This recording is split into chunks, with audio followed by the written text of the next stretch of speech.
میرے محترم دوستوں، بزرگوں، عزیزوں، اس زمانے میں آپ دیکھیں گے کہ انسان ہر اعتبار سے پریشان ہے. صرف مسلمان نہیں بلکہ انسان پریشان ہے، اس لیے کہ انسانوں کی پریشانی کا سبب خود مسلمان ہے.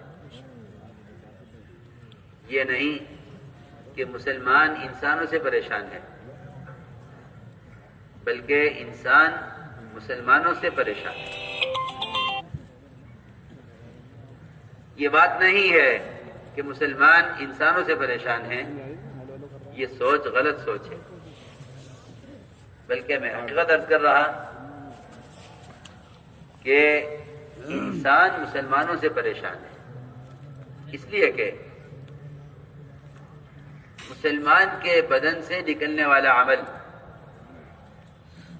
یہ مسلمان کے علاوہ ساری مخلوق کے لیے مؤثر ہے. مسلمان متاثر نہیں ہوتا بلکہ مسلمان مؤثر ہوتا ہے، اس لیے کہ مسلمان اصل کائنات ہے.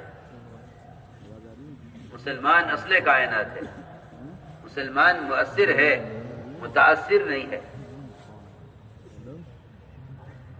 یہ خیال سب سے پہلے نکالو دل سے کہ مسلمان پریشان ہے، نہیں، بلکہ حقیقت یہ ہے کہ ساری انسانیت مسلمان سے پریشان ہے اور مسلمان خود اپنے عمل کی وجہ سے پریشان ہے. اپنی پریشانیوں کو، اپنی تکالیف کو اپنے جسم سے نکلنے والے اعمال سے جوڑ دینا، یہ انبیاء علیہ السلام کی تعلیم اور انبیاء علیہ السلام کی بعثت کے مقصد کے بالکل خلاف ہے. نظام کائنات کا کائنات سے کوئی تعلق نہیں ہے، اور نظام کائنات کا کائنات کی کسی چھوٹی سے چھوٹی شکل سے کوئی تعلق نہیں ہے. مسلمان اپنے حالات کو حکام سے یا اپنے حالات کو اسباب سے، یا مسلمان اپنے حالات کو اپنے سے باہر کے نقشوں سے جوڑ دے اور انہی نقشوں پہ محنت کرے اپنے حالات کو درست کرنے کی، تو میں قسم کھا کر کہہ سکتا ہوں کہ حال کو حال سے بدلنا یہ فرعون کا کام تھا، یہ بنی اسرائیل کا کام نہیں تھا. یہ کام فرعون کا تھا، یہ کام فرعون کا تھا، بنی اسرائیل کا کام یہ نہیں تھا. بنی اسرائیل ان کو یہ سکھلایا گیا تھا کہ تم پر جو بھی حال آئے تم اپنے حال کو اعمال سے بدلنا. اس لیے فرعون کے غرق ہونے کا سبب وہ محض فرعون کا کفر نہیں ہے. یہ بات ذہن میں رہے. اگر مسلمان یہ سمجھے کہ باطل ہونے کی وجہ سے ناکام ہو جائے گا، ایسا نہیں ہے. اس لیے کہ یہ باطل کی جنت ہے، یہاں اس کو اپنی جنت کے وہ سارے مزے پورے کرنے ہیں جو اس کے لیے مقدر کیے گئے ہیں اللہ کی طرف سے. بات توجہ چاہتی ہے.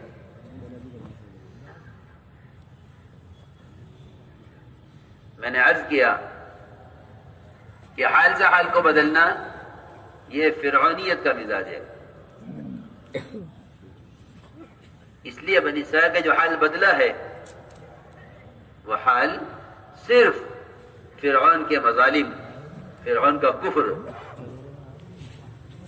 اور الوہیت کا دعویٰ کرنے کی وجہ سے نہیں. ہلو، ہاں بولو جلدی، کیا بات ہے؟ بلکہ اگر غور کریں گے ہم قرآن پر اور غور کریں گے اللہ کے ضابطے پر، تو صاف بات یہ ملے گی وَتَمَّتْ كَلِمَةُ رَبِّكَ الْحُسْنَى عَلَى بَنِي إِسْرَائِيلَ بِمَا صَبَرُوا وَدَمَّرْنَا مَا كَانَ يَصْنَعُ فِرْعَوْنُ وَقَوْمُهُ وَمَا كَانُوا يَعْرِشُونَ. یہ اللہ کا ضابطہ ہے کہ کہ اللہ تعالی نے اپنے سارے وعدے پورے کیے بنی اسرائیل کے لیے ان کے صبر کی وجہ سے. اور صبر کا مطلب یہ نہیں تھا، صبر کا مطلب یہ نہیں تھا کہ انہوں نے صرف اذیتوں کو برداشت کیا اور یہ جھیلتے رہے، نہیں، بلکہ صبر کا سب سے پہلے مطلب اور صبر کا اصل مطلب یہ تھا کہ اللہ تعالی نے جتنے احکام دیے تھے بنی اسرائیل کو وہ ان احکام پر جمے رہے، انہوں نے کسی حکم کو حالات کی وجہ سے نہیں چھوڑا. اللہ رب العزت نے قرآن میں بھی اور حدیث میں بھی جو صبر کا اصل مفہوم ملے گا وہ صبر کا مفہوم یہ ہے کہ اللہ کے حکم پر اپنے آپ کو جمانا حالات کے مقابلے میں، اس لیے کہ حال سے حال نہیں بدلتا، اعمال سے حال بدلتا ہے. اچھائی کی طرف اچھے اعمال سے، برائی کی طرف برے اعمال سے. فرمایا اعمالکم اعمالکم، تم کبھی یہ مت کہنا کہ ہم پر حالات حکام کی طرف سے ہیں، نہیں، بلکہ ہمیشہ یہ کہنا کہ ہمارے حالات کا حکام سے کوئی تعلق نہیں ہے. اگر مسلمان حقیقت کے اعتبار سے مظلوم سمجھا جائے تو اس کے لیے پہلی شرط یہ ہے کہ مسلمان پہلے صبر کی حقیقت کو سمجھے، اپنے اندر صبر کی صفت پیدا کرے. اگر مسلمان کے لانے کے لیے ہرگز کافی نہیں ہے، کیونکہ حکم توڑ کر صبر کرنے والا ظالم ہے، مظلوم نہیں ہے. حکم توڑ کر صبر کرنے والا ظالم ہے، مظلوم نہیں ہے. حکم توڑ کر صبر کرنے والا وہ ظالم ہے، مظلوم نہیں ہے. ہاں، حکم پورا کرنے والا اگر جو حکم پورا کر رہا ہے یہ باطل کے مظالم میں تھوڑے سے ظلم سے بھی کامل مظلوم سمجھا جائے گا، اور اس کے اللہ کے درمیان کوئی رکاوٹ، کوئی پردہ، اللہ کی مدد کے لینے کے لیے کوئی مانع، کوئی رکاوٹ اس کے اللہ کے درمیان نہیں ہوگی. کہ حدیث میں آتا ہے کہ مظلوم کی بددعا آسمانوں پر اس وقت راتوں کے سفر کرتی ہیں جب ظالم اور جاوید قسم کے لوگ بڑے سو رہے ہوتے ہیں، اس وقت دعائیں آسمان کی طرف تیزی کے ساتھ جاتی ہیں. فرمایا کہ اس کے مظلوم کی بددعا سے بچو کہ اس کے اللہ کے درمیان کوئی حجاب، کوئی پردہ نہیں ہے. ہم نے عرض کیا یہ سب سے بنیادی بات یہ ہے. جو اس ضابطے کو بھول جائے گا وہ اپنے مسائل کے حل اپنے باہر کی شکلوں میں تلاش کرے. میں تو کہا کرتا ہوں اگر کسی کا کارخانہ نہ چلتا ہو وہ یہ کہ میں بھینس بدل دوں تاکہ کارخانہ چل جائے، بکری بدل دوں تاکہ دکان چل جائے، تو کہیں گے کہ تمہاری دکان کے چلنے کا نہ چلنے کا بکری سے کیا تعلق؟ یہ بیچاری بے زبان جانور، اس سے تمہاری دکان کے چلنے کا کیا تعلق ہے؟ میں بھینس بدل دوں کہ میرا کارخانہ چل جائے، اس بھینس کے ہونے نہ ہونے سے تیرے کارخانے کا چلنے کا کیا تعلق؟ ذرا عقل سمجھ سے کام لو. خدا کی قسم، جس طرح مسلمان کی ضروریات کا، جس طرح مسلمان کے احوال کا جانوروں سے کوئی تعلق نہیں، انعام سے کوئی تعلق نہیں، خدا کی قسم مسلمانوں کے حالات کا حکام سے بھی کوئی تعلق نہیں ہے. یہ پکی بات ہے. مسلمان کے حالات کا حکام سے کوئی تعلق نہیں. مسلمانوں کے حالات کا حکام سے کوئی تعلق نہیں ہے. مسلمان کے حالات کا تعلق براہ راست احکام سے ہے. مسلمان کے حالات کا تعلق براہ راست احکام سے ہے، حکام سے ہے. مسلمان کے حالات کا قطعاً کوئی تعلق نہیں. جس طرح انعام سے تعلق نہیں، اس طرح حکام سے بھی تعلق نہیں. سیدھی بات ہے. کیونکہ صحیح حدیث ہے، صحیح روایت ہے. یہ فرمایا حضور اکرم صلی اللہ علیہ وسلم نے کہ جب یہ امت دعوت اللہ چھوڑ بیٹھے گی، جب یہ امت دعوت اللہ چھوڑ بیٹھے گی تو اللہ تعالی ان پر ظالم حکام کو مسلط کر دیں گے۔ بالکل حدیث کا مطلب ترجمہ مفہوم صرف یہی ہے کہ جب یہ امت دعوت کا کام چھوڑ بیٹھے گی تو اللہ ان پر ظالم حکام کو مسلط کریں گے، اور یہ ان کے تسلط کو اور یہ ان کے قبضے کو اگر دعاؤں سے بھی ہٹانا چاہیں گے تو اللہ ان کی دعائیں حق میں قبول نہیں کریں گے، اور اگر یہ اللہ والے سے دعائیں کرائیں گے تو اللہ والے کی دعا میں ان کا استحقاق نہیں رہے گا۔ صحیح حدیث میں نے عرض کیا کہ سب سے پہلا معاملہ یہاں سے بگڑا ہے، ورنہ مسلمان تو اصل کائنات تھا، مسلمان اصل کائنات تھا۔ دنیا کی ساری مخلوق کو مسلمان سے امن ملتا تھا، مسلمان سے راحت ملتی تھی، مسلمان سے ان کے مسائل حل ہوتے تھے، مسلمان ان کو اپنے معاملات سے، اپنے اخلاق سے، اپنے معاشرے سے ان کو بتلاتا تھا کہ ہم سے بڑھ کے تمہارا کوئی خیر خواہ نہیں ہے، ہم سے بڑھ کے تمہارا کوئی خیر خواہ نہیں ہے۔ میرے دوستو عزیزو، جو غیبی نصرتیں اللہ رب العزت مسلمان کے لیے نازل کرتا تھا، ان غیبی نصرتوں کی برکتوں سے، ان غیبی نصرتوں کی برکتوں سے غیر فائدہ اٹھاتے تھے۔ اب مسلمان اس پر ہے کہ ہم غیروں کے اسباب سے کیسے فائدہ اٹھائیں۔ اب مسلمان اس کوشش میں ہے کہ ہم غیروں کے اسباب سے کیسے فائدہ اٹھائیں۔ اب حالانکہ میں سختی والا عرض کر رہا کہ ساری اقوام باطلہ، تمام اقوام باطلہ وہ مسلمانوں پر اللہ کی طرف سے آنے والی نصرتوں سے وہ فائدہ اٹھاتے تھے۔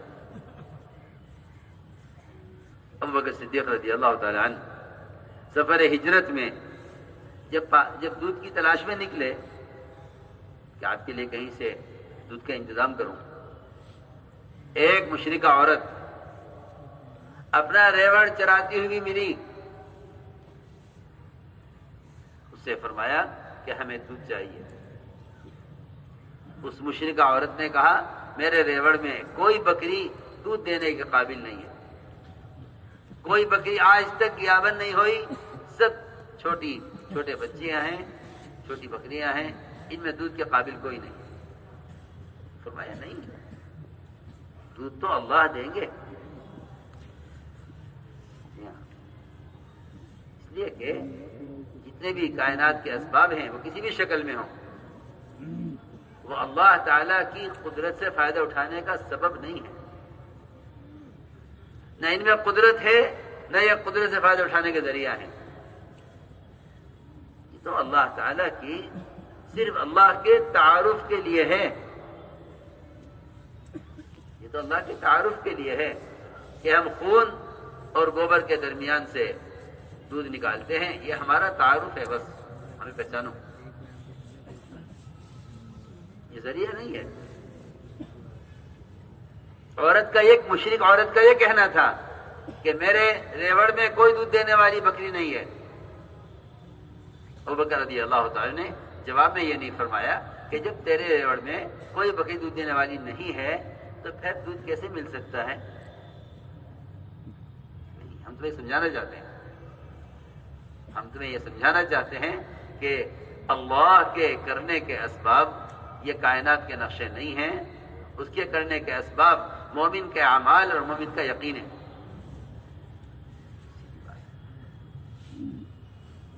فرمایا بکری لاؤ نا، تم دودھ تو اللہ دیں گے۔ یہ مانتا نہیں، میں کہتی ہوں کہ میرے ریوڑ میں کوئی بکری نہیں ہے دودھ دینے کے قابل، یہ کہتا ہے نہیں دودھ اللہ دیں گے۔ دیکھو تو صحیح، ایک دودھ کی ضرورت کی بنیاد پر ایک مشرکہ کو براہ راست اللہ کا تعارف کرا رہے ہیں۔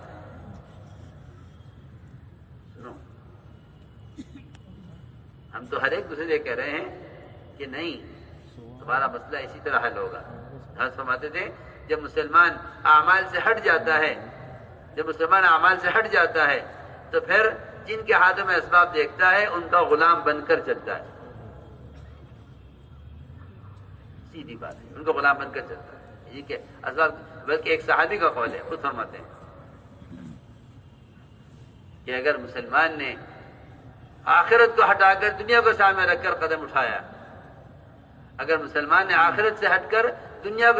قدم اٹھایا، تو پھر یہ اسباب والوں کے غلام بن کر رہیں گے۔ یہ صحابی خود فرماتے ہیں، وہ جانتے تھے۔ تو میں نے عرض کیا کہ ابوبکر رضی اللہ تعالیٰ عنہ نے اس مشرکہ عورت سے کہا جاؤ اپنے گھر سے کوئی بڑا پیالہ لے آؤ، بڑا برتن، جو تمہارے گھر میں بڑے سے بڑا برتن ہو وہ لے آؤ۔ حالانکہ آپ جانتے ہیں بکری کے دودھ کی مقدار کیا ہوتی ہے۔ تمام دودھ دینے والے جانوروں میں سب سے کم مقدار بکری کے دودھ کی ہے۔ جاؤ برتن لے آؤ۔ وہ ایک پیالہ لے آئی۔ ابوبکر رضی اللہ تعالیٰ عنہ نے ایسی بکری کا دودھ نکالا جو بکری ابھی تک غیاباً نہیں ہوئی تھی،